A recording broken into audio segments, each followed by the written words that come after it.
Hello dear students, आज हम discuss करेंगे calculation of number of isomers. यानी अगर हमारे पास में कोई मॉलिक्यूल है तो हम कैसे बता सकते हैं कि इसमें कितने आइसोमर्स बनेंगे। और ये जो टॉपिक है ये एंट्रेंस पॉइंट ऑफ व्यू से बहुत ही ज़्यादा इम्पोर्टेंट है। तो इस टॉपिक में हम ये डिस्कस करेंगे कि मॉलिक्यूल के को देख के ही हम उसमें से नंबर ऑफ आइसोमर्स कैसे कैलकुलेट कर सकते हैं। और इतना ही नहीं, हम उसमें ये भी देख सकते हैं कि इसमें ऑप्टिकली एक्टिव यानी लीवोडेक्स्ट्रो कितने हैं, या मैं बोल सकता हूँ ऐसा कि इसमें एनेंशियोमर्स कितने हैं और मीज़ो कंपाउंड्स कितने हैं, ये भी बता सकते हैं। चलो आगे चलते हैं। सबसे पहले मैं आपको सपोज एक मॉलिक्यूल देता हूँ, कोई भी मॉलिक्यूल रहे। मॉलिक्यूल हमारे पास में दो तरह के रहते हैं, एक रहता है सिमेट्रिकल मॉलिक्यूल, दूसरा रहता है अनसिमेट्रिकल मॉलिक्यूल। सिमेट्रिकल का मतलब जिसमें प्लेन ऑफ सिमेट्री हो, और अनसिमेट्रिकल यहाँ पे मैं बोलूँगा या मैं डिसिमेट्रिक बोलूँगा जिसमें प्लेन ऑफ सिमेट्री नहीं हो। जैसे यहाँ पे मैं आपको बताता हूँ, मॉलिक्यूल्स हमारे पास में दो तरह के हैं, अनसिमेट्रिकल और सिमेट्रिकल। पहले मैं आपको अनसिमेट्रिकल के बारे में बताता हूँ।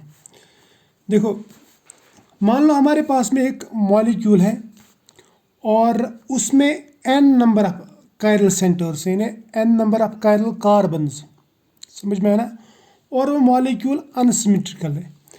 अनसिमेट्रिकल का दिखाता हूँ मैं कैसे। फॉर एग्जांपल ये मॉलिक्यूल है एक CH3, यहाँ पे OH, ठीक है, यहाँ पे OH, अभी मैं यहाँ पे ये बना रहा हूँ, यहाँ पे H, यहाँ पे H, यहाँ पे CH2 CH3। अगर आप इस मॉलिक्यूल को गौर से देखोगे तो ये मॉलिक्यूल जो ये अनसिमेट्रिकल है। अनसिमेट्रिकल क्यों?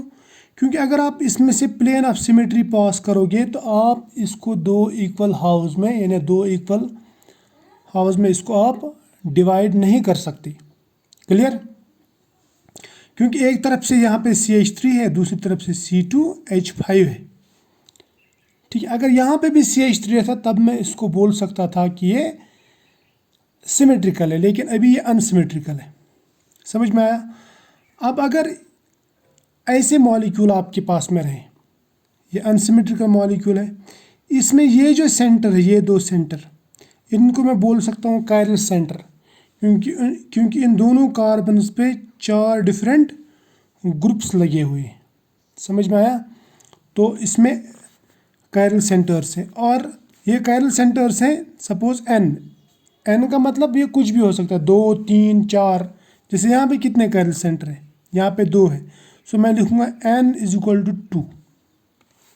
ठीक है, तो इस केस में मुझे अगर एनेंशियोमर्स निकालने हैं, एनेंशियोमर्स, तो इसके जो एनेंशियोमर्स बनेंगे वो बनेंगे 2⁻n। 2⁻n n क्या है? n है नंबर ऑफ कायरल सेंटर्स। ठीक है, number of chiral centres, right, ये आपको ध्यान में रखना है। फिर हमें देखना है इसमें मीज़ो कितना बनेगा। मीज़ो कंपाउंड यानी सिमेट्रिकल तो इसमें कोई है ही नहीं क्योंकि ये अनसिमेट्रिकल मॉलिक्यूल है। मीज़ो इसमें बनेंगे 0। तो इस हिसाब से अगर आप यहाँ पे देखोगे तो जो टोटल आइसोमर्स बनेंगे, टोटल वो बनेगा बराबर 2⁻n + 0 = 2⁻n। जैसे अगर मैं इस मॉलिक्यूल का एग्जांपल लेता हूँ, इस मॉलिक्यूल में 2 कायरल सेंटर्स हैं, तो मैं बोलूँगा n = 2 यहाँ पे। ठीक है, तो फिर n = 2, तो एनेंशियोमर्स कितने बनेंगे? इसका एग्जांपल लेके 2⁻n के बदले में लिखेंगे 2, = 4। मीज़ो कितने हैं? 0 + 0, टोटल कितना बनेगा? 4 + 0 = 4। तो इसका मतलब इसमें 4 एनेंशियोमर्स बनेंगे, या मैं बोलूँगा 4 DL आइसोमर्स बनेंगे, यानी डेक्स्ट्रो-लीवो आइसोमर्स। ठीक है, तो वो कौन कौन से बन सकते हैं? वो ऐसे बन सकते हैं CH3, ठीक, OH, फिर OH, यहाँ पे H CH2 CH3, राइट, ये फिर इसका mirror image CH3OH HHOH right, CH2CH3। ठीक, अब और एक molecule CH3OH OH HH CH2CH3 और इसका मिरर इमेज। समझ में आया? या मैं आपको एक एग्जांपल दिखाता हूँ यहाँ पे। ये मान लीजिए ये मॉलिक्यूल लिया मैंने, ये एक मॉलिक्यूल लिया मैंने यहाँ पे। इस मॉलिक्यूल को जिसे यहाँ पे मेथएथप्रोब्यूटपेंट, ये पेंटेन बट 2,3 डाइब्रोमो पेंटेन है ये। समझ में आना? इसमें दो कायरल सेंटर्स हैं, ये और ये, लेकिन मॉलिक्यूल अनसिमेट्रिकल है। तो इसके अगर आप एनंशियोमर्स बनाएंगे, ये और ये आपस में एनंशियोमर है, ये दो आइसोमर्स हैं और ये दो आइसोमर्स हैं। क्योंकि इसमें दो ही कायरल सेंटर्स हैं, that means n is equal to 2, n equal to 2। तो टोटल आइसोमर्स कितने बनेंगे? टोटल बनेंगे यहाँ पे 2 रेज पावर n यानी 2 raise power 2 that is equal to 4। ये समझ में आया? चलो अब हम चलते हैं यहाँ पे देखते हैं। ये हो गया अनसिमेट्रिकल। अब हम सिमेट्रिकल पे जाएंगे। सिमेट्रिकल में हमारे पास में दो तरह के सिमेट्रिकल मॉलिक्यूल्स रहते हैं। एक वो सिमेट्रिकल मॉलिक्यूल जिसमें even number of chiral centres हो, और दूसरा वो सिमेट्रिकल मॉलिक्यूल जिसमें odd number of chiral centres हो। ये ऑड वाला हम बाद में डिस्कस करेंगे। फिलहाल हम यहाँ पे डिस्कस करेंगे कौन सा वाला? ये इवन वाला। ठीक है, तो इवन वाले में देखता हूँ मैं क्या होता है।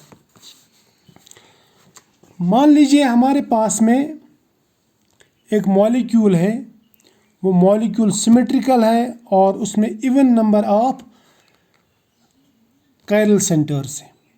तो उसमें अगर हमें देखना होगा कि नंबर ऑफ डेक्स्ट्रो-लीवो आइसोमर्स कितने बनेंगे, डेक्स्ट्रो-लीवो आइसोमर्स, तो वो बनेंगे 2 रेज पावर n-1। ये आपको याद रखना है फॉर्मूला। और मीज़ो कितने बनेंगे? मीज़ो बनेंगे ये 2 रेज पावर n/2-1। n क्या है यहाँ पे? n is equal to number of chiral centres, n is equal to number of chiral centres. ठीक है, ये आपको याद रखना। अब अगर मैं आपसे पूछूं कि टोटल कितना बनेगा, देखो हमने यहाँ पे भी किया। आइसोमर्स आते हैं 2 रेज पावर n-1, मीज़ो आएंगे इसमें 2 रेज पावर n/2-1, राइट। तो टोटल कितना आएगा? टोटल आएगा इन दोनों का एडिशन, आइसोमर्स प्लस मीज़ो, यानी 2 raise power n-1 plus 2 raise power n/2-1, इसका टोटल। समझ में आया? ये आ गया अपना टोटल। अब एक एग्जांपल लेते हैं। एग्जांपल यहाँ पे हमारे पास में ये मॉलिक्यूल है, देखो इसमें ये डायोइक एसिड है, मैं इसको बोलूँगा butane dioic acid, but 2,3 dichlorobutane dioic acid बोल सकते हैं इसको। इसमें दो कायरल सेंटर्स हैं, ठीक। और ये मॉलिक्यूल अगर आप देखेंगे ना, ये सिमेट्रिकल है, दोनों तरफ से बराबर है। इसको मैं बोल सकता हूँ symmetrical molecule, symmetrical with even number of chiral centres, क्योंकि दो जो है 2 जो है वो इवन है। अगर ये 3 रहते तो ऑड बोल सकता था मैं। अब यहाँ पे even number of chiral centres है, तो मैं बोल सकता हूँ यहाँ पे n इज इक्वल टू 2 है यहाँ पे, है ना। ये आपको ध्यान में रखना है। अब मैं अगर आपसे पूछूं इसमें आइसोमर्स कितने आएंगे, तो आप क्या कहेंगे? 2 रेज पावर n-1 यानी 2 रेज पावर 2-1। 2-1 किसके बराबर आता है? 1 के बराबर, यानी 2 रेज पावर 1 आएगा। और मीज़ो कितने आएंगे इसमें? मीज़ो 2 रेज पावर n के बदले लिखेंगे 2 divide by 2-1। 2 divide by 2 means 1, 1 - 1 equal to 0। तो यह आएगा 2 रेज पावर 0, यानी यहाँ पे आएगा 2 रेज पावर इसका, यानी टोटल अगर मैं देखूँ वो आएगा 2 रेज पावर 2-1 यानी 1 प्लस 2 रेज पावर 0, वो आएगा 2 plus anything raise power 0 is equal to 1, that is equal to 3। या मैं आपको यहाँ पे दिखाता हूँ, टोटल आइसोमर्स आएंगे बराबर। यहाँ पे भी मैंने लिखा है। टोटल आइसोमर्स कितने यहाँ पे 2 raise power 2 minus 1 plus 2 raise power 2 by 2 minus 1। अब ये 2 कहाँ से आया, ये मैंने n के बदले लिखा है ना, जैसे फार्मूला के हिसाब से, क्योंकि इसमें 2 कायरल सेंटर्स हैं। अब अगर आप इसको सॉल्व करोगे, ये आएगा 2 माइनस 1 यानी 1, यानी 2 रेज पावर 1 मीन्स 2, और यह आएगा 2 divide by 2 1, 1 minus 1 equal to 0 यानी 2 raise power 0, and anything raise power 0 is equal to 1, तो यह आएगा 2 प्लस 1 यानी 3। अब मैं ये तीनों आइसोमर्स आपको दिखाता हूँ। देखो यहाँ पे नज़र रखो, ये इसके आइसोमर्स बना रहा हूँ मैं। ये COH है, ये CHCl है, ये CHCl है, ये COH है। एक आइसोमर बनेगा ये, और ये इसका मिरर इमेज है, तो ये दोनों आपस में क्या लगते हैं, एनेंशियोमर्स। ठीक है, तो ये बन गए 2 एनेंशियोमर्स, राइट, यानी ऑप्टिकल आइसोमर्स 2। अब देखते हैं इसमें मीज़ो है क्या। यहाँ पे मीज़ो कितने आ रहे हैं इस कैलकुलेशन के हिसाब से। यहाँ पे आ रहा है मीज़ो 1 है ना, एनेंशियोमर्स आ रहे हैं 2, वो 2 आ गए। अब ये मीज़ो 1 देखेंगे कौन आएगा। देखो ये वाला COH HCl HCl, अगर आप यहाँ पे देखोगे इसमें प्लेन ऑफ सिमेट्री है, so this compound is meso. तो 2 एनेंशियोमर्स और 1 मीज़ो, टोटल कितने हो गए, टोटल हो जाते हैं जनाब ये 3, और यहाँ पे भी हमको 3 मिल जाते हैं। अब हम लेते हैं वो मॉलिक्यूल्स जिनमें odd number of chiral centres हो, जो हमने ऊपर छोड़ दिया था, है ना, ऑड वाले हमने छोड़ दिए थे ना, ये वाला तीसरी कैटेगरी। ये सिमेट्रिकल मॉलिक्यूल्स हैं लेकिन with odd number of chiral centres. अब हम इसको देखेंगे। देखो symmetrical molecules with odd number of chiral centres, इसके लिए जो ऑप्टिकल आइसोमर्स आएंगे, या मैं बोलूँगा एनेंशियोमर्स या DL आइसोमर्स, वो बराबर आएगा 2 रेज पावर n माइनस 1, ठीक यहाँ तक। फिर इसको और माइनस करना पड़ता है। माइनस क्या करना है, 2 raise power n by 2 minus 1 by 2, 2 raise power n by 2 minus 1 by 2, ये हो गया यहाँ तक। ये हो गया कौन से, DL आइसोमर्स। अब देखते हैं इसमें मीज़ो कितने बनेंगे। ये बहुत आसान है इक्वेशन।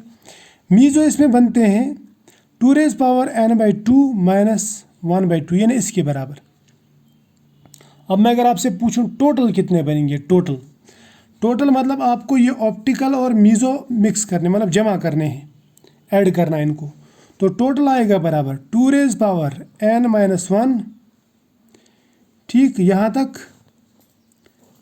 माइनस करना पड़ेगा ये 2 raise power n by 2 minus 1 by 2 यहाँ तक, ये हो गया ये दोनों ऊपर की, प्लस करना पड़ेगा ये मीज़ो, प्लस करेंगे हम मीज़ो यानी ये वाला। अब आप इसको देखो गौर से, ये minus 2 raise power n by 2 minus 1 by 2, और ये plus 2 raise power n by 2 minus, ये और ये अगर कट हो गए, ये दोनों कट, तो रह क्या जाता है यहाँ पे जो टोटल आइसोमर्स रहते हैं वो रहते हैं 2 रेज पावर n माइनस 1, ठीक है। अब देखो इसके हम एक एग्जांपल भी करेंगे। अब सपोज ये मॉलिक्यूल लेंगे, ये मॉलिक्यूल सिमेट्रिकल है लेकिन इसमें odd number of chiral centres हैं, ये एक कायरल सेंटर, ये दूसरा कायरल सेंटर, ये तीसरा कायरल सेंटर। समझ में आया यहाँ तक। अब ये 3 कायरल सेंटर्स हैं, यानी odd number of chiral centres, और मॉलिक्यूल जो वो सिमेट्रिकल है, यानी अगर आप इसको यहाँ से यहाँ पे प्लेन डालेंगे, इसके 2 बराबर बराबर हिस्से हो जाते हैं। देखो CHOH फिर COH, यहाँ पे भी CHOH फिर COH, राइट। अब अगर आप इसमें नंबर ऑफ आइसोमर्स निकालना चाहते हैं तो हम DL और मीज़ो दोनों निकालेंगे। हमारे पास में फार्मूला क्या है, फार्मूला ये है, आइसोमर्स बराबर रहते हैं 2 raise power n minus 1 minus 2 raise power n by 2 minus 1 by 2, यही है ना फार्मूला, राइट। तो ये यहाँ से लेके यहाँ तक मैं आइसोमर्स की बात कर रहा हूँ। आइसोमर्स में आता है DL प्लस मीज़ो। अब देखो हम यहाँ पे 2 रेज पावर n-1 करेंगे। पहले n क्या है, नंबर ऑफ कायरल सेंटर्स, वो कितने 3, तो मैं लिखूँगा 2 रेज पावर 3-1। फिर क्या करना है माइनस 2 रेज पावर n/2 -1/2 है ना, तो n के बदले में लिखेंगे यहाँ पे 3/2 फिर -1/2, ठीक है। प्लस मीज़ो के किसके बराबर आता है, मीज़ो आता है बराबर 2 रेज पावर n/2 -1/2 और n कितना है 3, तो मैं लिखूँगा 3/2 -1/2। यहाँ तक तो ठीक है। अब इसको करो सॉल्व। 3 - 1 किसके बराबर था, 2 के बराबर, तो ये बन जाएगा 2 रेज पावर 2 माइनस ये 3/2 मतलब 1.5 में से आधा निकालो, वो कितना हो जाता है 1, तो 2 रेज पावर 1 आएगा ये, है ना, ये पूरा माइनस 2 रेज पावर 1। फिर यहाँ पे भी प्लस 2 रेज पावर 1, ये भी 1 के बराबर आएगा, ठीक है। अब इसमें से ये जो दोनों है, ये दोनों एनेंशियोमर्स है, राइट, ये एनेंशियोमर्स की कैलकुलेशन, और ये मीज़ो का है, ठीक। अगर आप इसको भी सॉल्व करोगे तो ये बन जाएगा 2 रेज पावर 2 कितना होता है 4 - 2, ठीक, प्लस 2, तो आ जाता है 2 + 2, यानी इसमें ऑप्टिकल जो बनेंगे, ऑप्टिकल आइसोमर्स 2 बनेंगे और मीज़ो 2 बनेंगे, यानी एनेंशियोमर्स 2 बनेंगे और 2 मीज़ो बनेंगे। अब हम यहाँ पे प्रैक्टिकली देखते हैं इसको। ये जो मॉलिक्यूल है ये हम यहाँ पे बनाएंगे। देखो ये COH, फिर CHOH, CHOH, CHOH, फिर COH, ये 3 कायरल सेंटर्स है, राइट। ये बन गया एक आइसोमर, ये इसका मिरर इमेज बिल्कुल इसके जैसा, ये दोनों आपस में क्या लगते हैं फिर एनेंशियोमर्स, तो बन गए 2 आइसोमर। अब मैं तीसरा आइसोमर बनाता हूँ। तीसरा आइसोमर कैसा बनाएंगे, सपोज इसको मैं ऐसे घुमाऊंगा इधर, OH को इस साइड में, H को इस साइड में, तो ये बन गया तीसरा आइसोमर, राइट, ऐसा बनेगा तीसरा आइसोमर। अब ये जो आइसोमर है यहाँ पे COH, यहाँ पे भी COH, इसको अगर आप यहाँ पे सेंटर में प्लेन डालोगे ऐसे, तो आपको क्या लगता है, ये वाला जिस 2 के नीचे ये मॉलिक्यूल आपको सिमेट्रिकल लग रहा है ना, तो इट इज़ मीज़ो, मैं इसको बोलूँगा ये मीज़ो है। अब इसी तरह से आप ये इधर घुमाओ तो ये मिल जाएगा ये मॉलिक्यूल, इसके ऊपर सेंटर में यहाँ पे ये रखो, पेन रखो, प्लेन रखो, ठीक है, ये भी आपको दिख रहा है कि ये मीज़ो कंपाउंड है, इसमें प्लेन ऑफ सिमेट्री है, तो इट इज़ आल्सो मीज़ो। तो 2 मीज़ो और 2 एनेंशियोमर्स बन गए यहाँ पे। तो आई होप यहाँ तक आपको समझ में आया होगा कि हम कैसे कैलकुलेट कर सकते हैं नंबर ऑफ स्टीरियो आइसोमर्स, ठीक है। चलो आज इतना ही, मिलेंगे फिर कभी, तब तक के लिए बाय। लेकिन वीडियोस को लाइक करना मत भूलना।